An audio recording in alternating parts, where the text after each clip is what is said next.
alikuwa anamzungumzia sana Lesa. Kwani Lesa yeye ni mtu wa namna gani?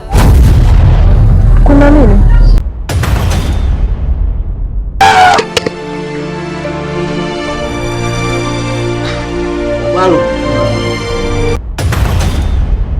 Sasa samahani kaka wangu, tumekutana hapa mjini, sikujui unijui, sitaki mazoea nawe. Sawa,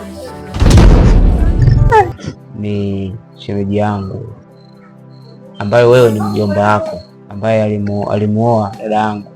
Alimuoa? Ila kwa sasa sio yuko naye.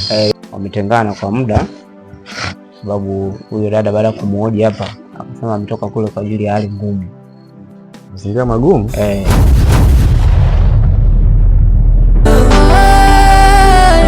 Ndo maisha ndo saliti.